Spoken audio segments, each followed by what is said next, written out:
আসসালামু আলাইকুম সবাইকে, আমি Ifat. Welcome to our another vlog.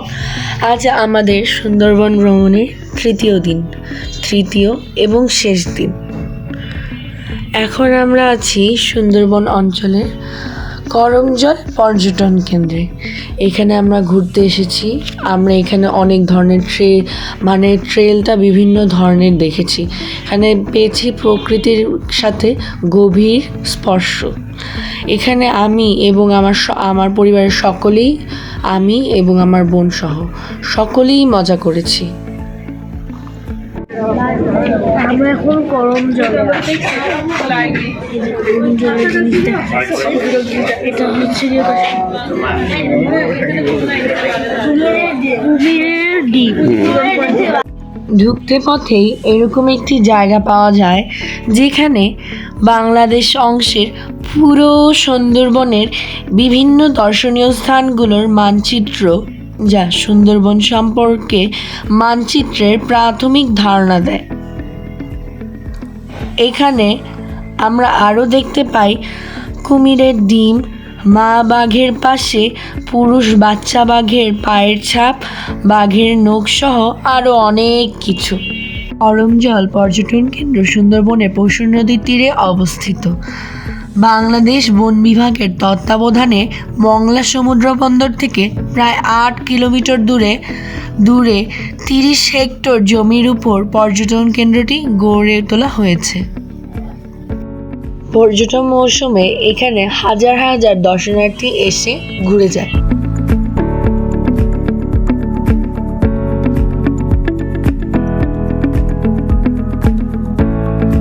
করমজলের একটি জিনিস আমার কাছে খুবই ভালো লেগেছে, এত কাছ থেকে মানুষ হরিণকে খাবার খাওয়াতে পেরেছে।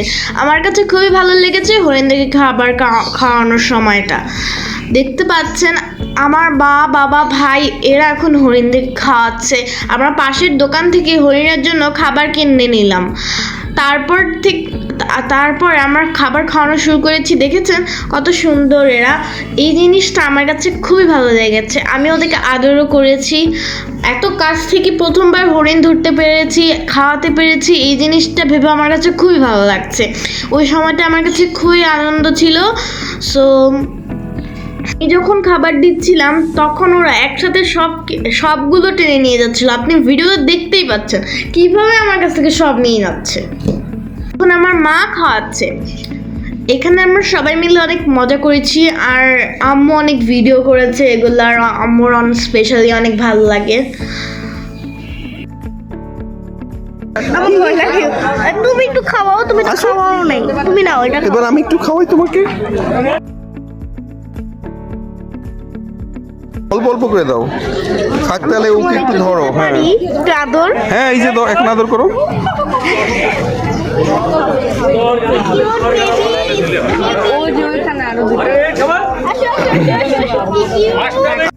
এখানে ছিল কুমির, হরিণ এবং কচ্ছপ। সেগুলো দেখে আমাদের বেশ ভালো লাগলো। একটা কুমির দেখে তো আমরা সকলেই অবাক। কিন্তু সে এখন আসবে, সে সেটা খাবে। আমরা কিন্তু বাচ্চা কুমির দেখেছি, কিন্তু দেখাতে পারিনি আপনাদেরকে।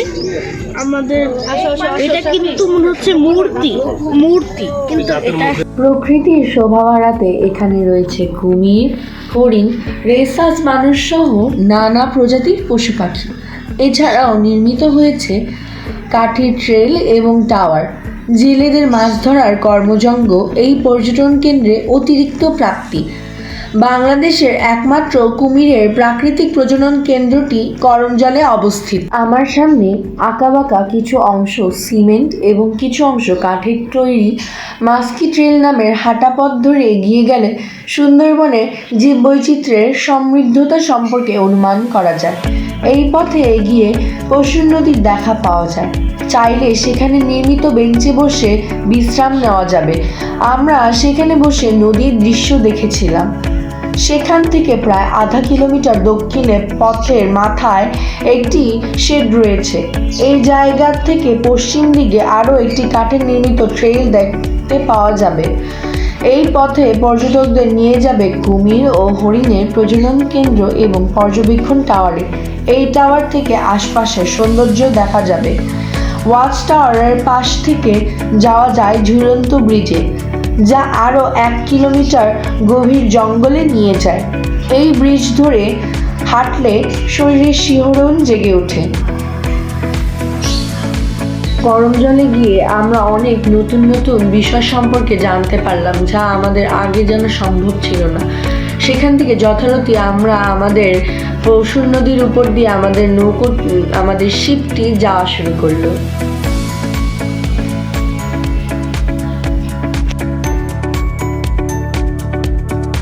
মংলা বন্দর। মংলা বন্দর বাংলাদেশের দক্ষিণ পশ্চিমাঞ্চলে খুলনা বিভাগে অবস্থিত একটি সমুদ্র বন্দর। এটি বাংলাদেশের দ্বিতীয় বৃহত্তম এবং দ্বিতীয় ব্যস্ততম সমুদ্র বন্দর। এটি খুলনা মহানগরীর দক্ষিণ পূর্বে পরশুর নদীর তীরে অবস্থিত। বন্দরটি 1950 সালে 1 ডিসেম্বর প্রতিষ্ঠিত হয়। এই বন্দরটির আদি নাম চালনা বন্দর। এটি প্রথমে খুলনার চালনাতে প্রতিষ্ঠিত হয়। পরবর্তীতে বন্দরের জন্য প্রয়োজনীয় ভৌগোলিক অবস্থানগত সুবিধার কারণে চালনা থেকে কিছু দূর সামনে খুলনা বাগেরহাট জেলার সীমান্তে মংলায় স্থানান্তরিত হয়। খুলনা মহানগরীর খালিশপুরে বন্দরটির প্রধান কার্যালয় অবস্থিত। এছাড়া পরিচালনা পরিষদের ঊর্ধ্বতন কর্মকর্তাদের কার্যালয় এবং বাসভবন সহ যাবতীয় প্রাতিষ্ঠানিক অবস্থান বেশিরভাগই খুলনা মহানগরীতে অবস্থিত।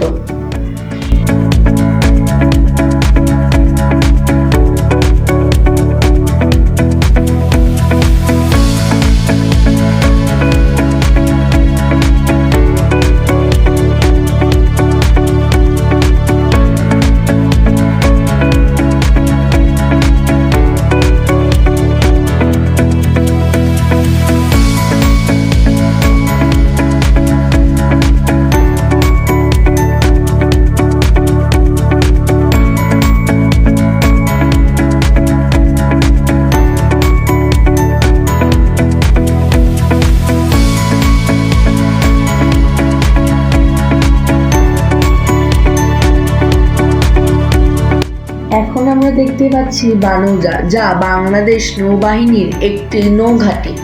বানৌজা মংলা বাংলাদেশের দক্ষিণ পশ্চিমাঞ্চলে অবস্থিত বাংলাদেশ নৌবাহিনীর একটি নৌঘাঁটি।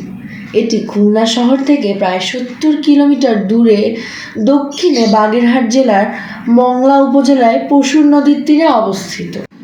বাংলাদেশ নৌবাহিনী বাংলাদেশ সশস্ত্র বাহিনীর একটি অংশ।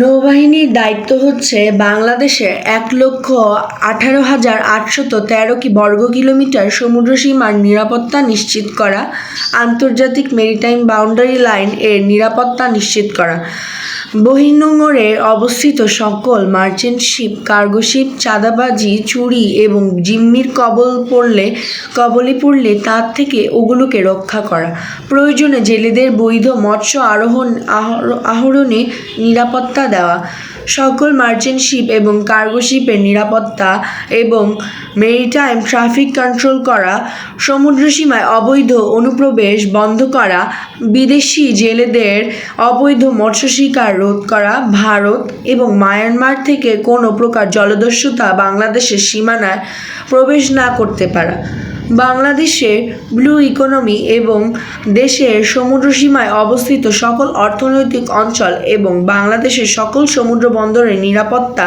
বিধান করা। নৌবাহিনীর প্রাথমিক লক্ষ্য হল সমুদ্রে উদ্ভব বহিঃশত্রুর হুমকি এবং আক্রমণ থেকে বাংলাদেশকে রক্ষা করা। পাশাপাশি বাংলাদেশ নৌবাহিনীর বাংলাদেশ দুর্যোগ ব্যবস্থাপনা এবং বিদেশে মানবিক সহায়তা মিশনেও একটি নেতৃত্বস্থানীয় বাহিনী হিসেবে কাজ করে যাচ্ছে। নৌবাহিনী আঞ্চলিক সন্ত্রাস বিরোধী কার্যক্রম একটি প্রধান অংশগ্রহণকারী শক্তি এবং জাতিসংঘ মিশনের মাধ্যমে আন্তর্জাতিক শান্তিরক্ষা কার্যক্রমে যুক্ত রয়েছে। এখন আমরা দেখতে পাচ্ছি মংলায় অবস্থিত বাংলাদেশ কোস্টগার্ডের একটি ঘাঁটি।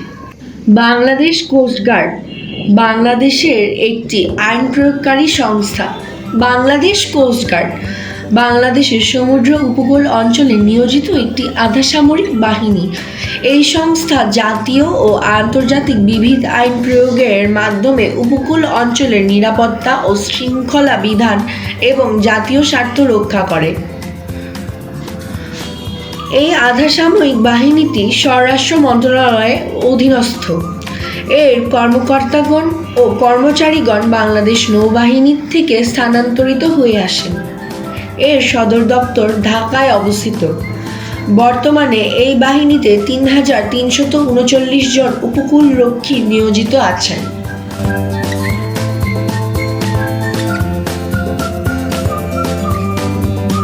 জানবো যে কিভাবে আমরা যে জাহাজটা চলতেছে আমরা কিভাবে জাহাজটা চলতেছে।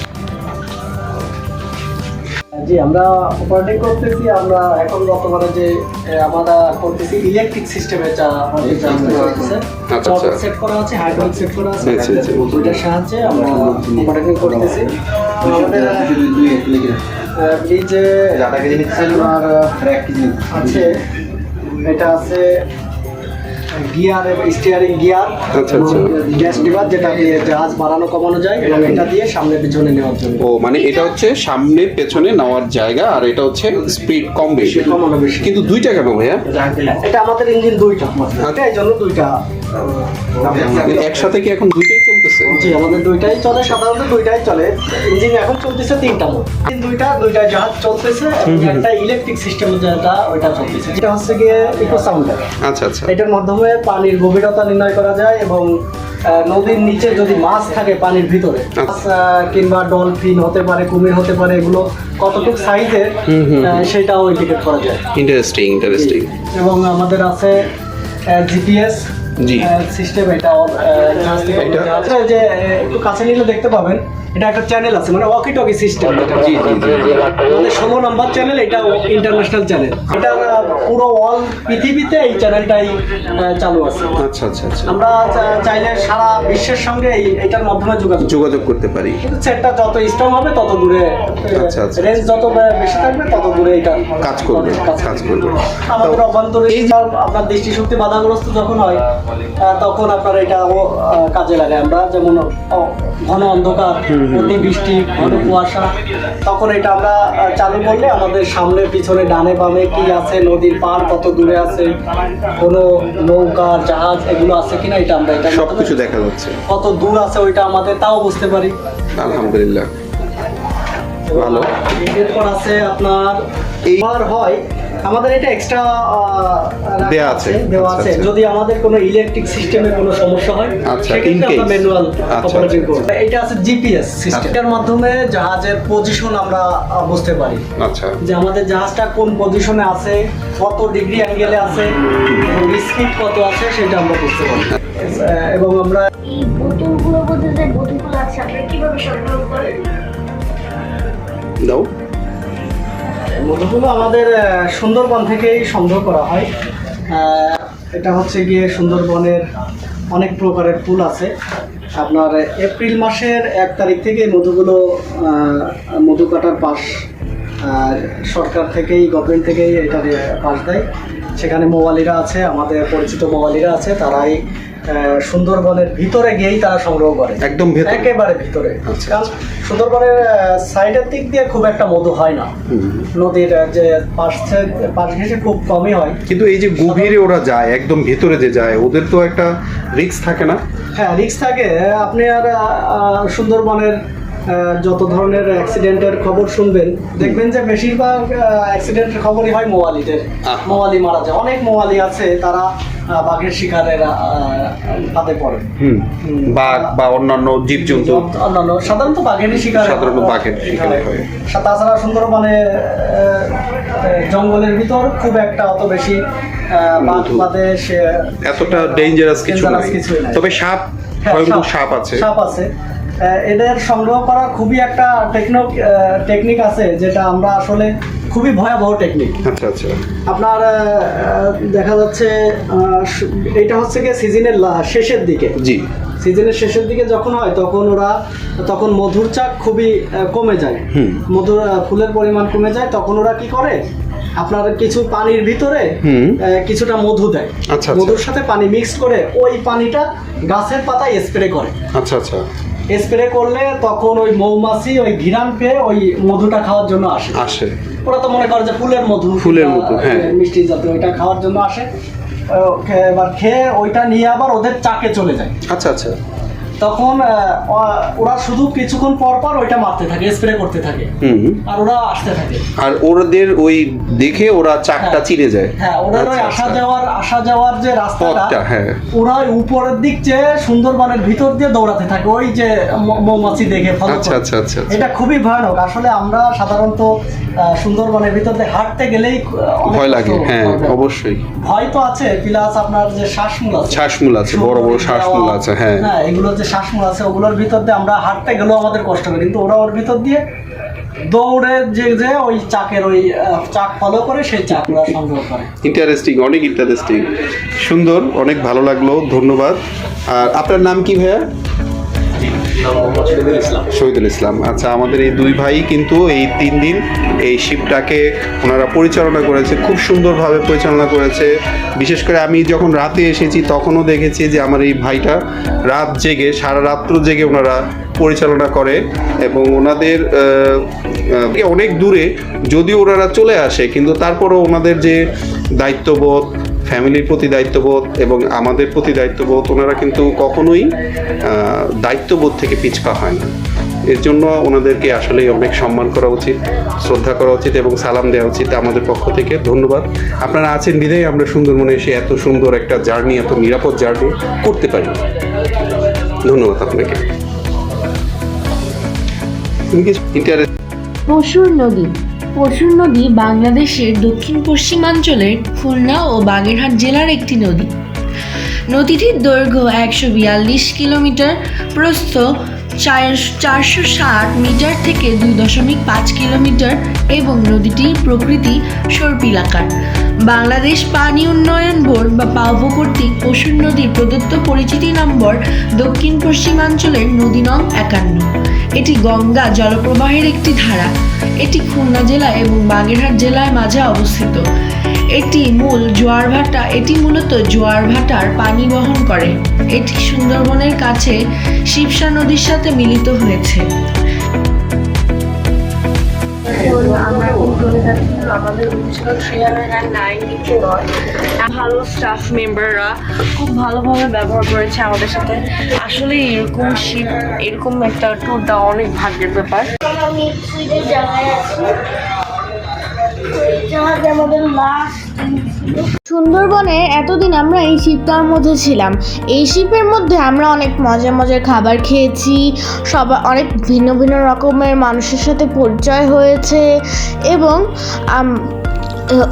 এটার উপরে খাওয়ার ঘর আছে, সেখানে আমরা খেয়েছি। কিডসদের খেলার জন্য জায়গা আছে, এবং নিচের তলায় আমরা অনেকগুলো কেবিন আছে মানুষজনের থাকার জন্য, এবং একদম নিচের তলায় হচ্ছে গিয়ে রান্নাঘর এবং স্টাফদের থাকার জন্য ব্যবস্থা আছে। এই সুন্দরবন ভ্রমণটি আমার কাছে খুবই ভালো লেগেছে। আপনারাও চাইলে কিন্তু এখানে এসে থাকতে পারেন। এখন আমরা একে একে সবাই শিপ থেকে বিদায় নিচ্ছি।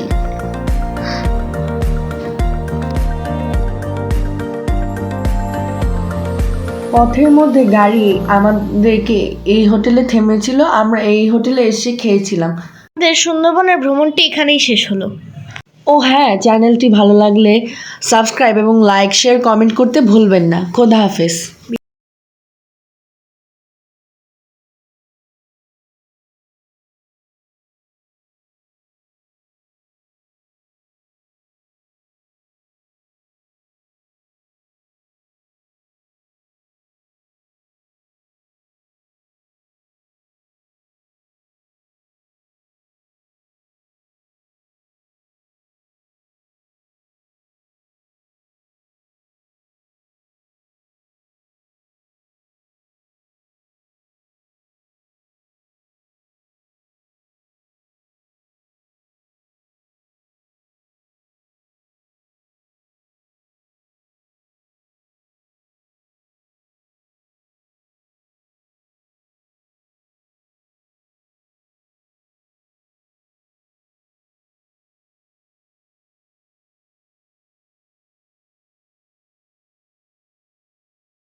পশুর নদী বাংলাদেশের দক্ষিণ পশ্চিমাঞ্চলের খুলনা ও বাগেরহাট জেলার একটি নদী।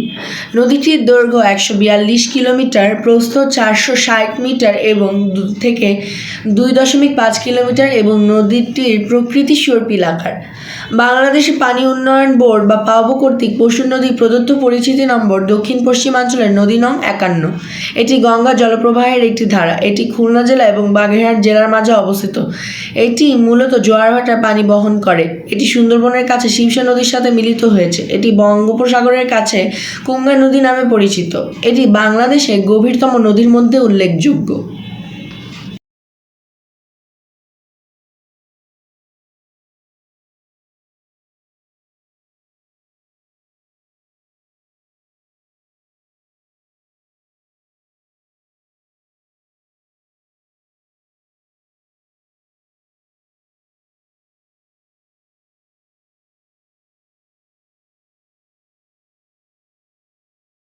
আমাদের জাহাজটি খুলনা জেলঘাটে এসে তার তার যাত্রা শেষ করলো।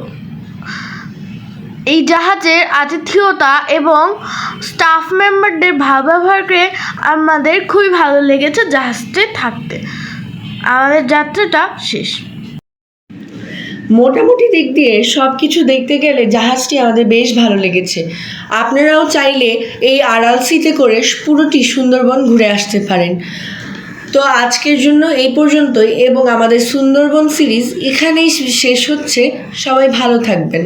যদি ভালো লাগলে লাইক করবেন এবং সকলের সাথে শেয়ার করবেন। আর হ্যাঁ, চ্যানেলটিকে ভালো লাগলে অবশ্যই সাবস্ক্রাইব করতে ভুলবেন না যেন।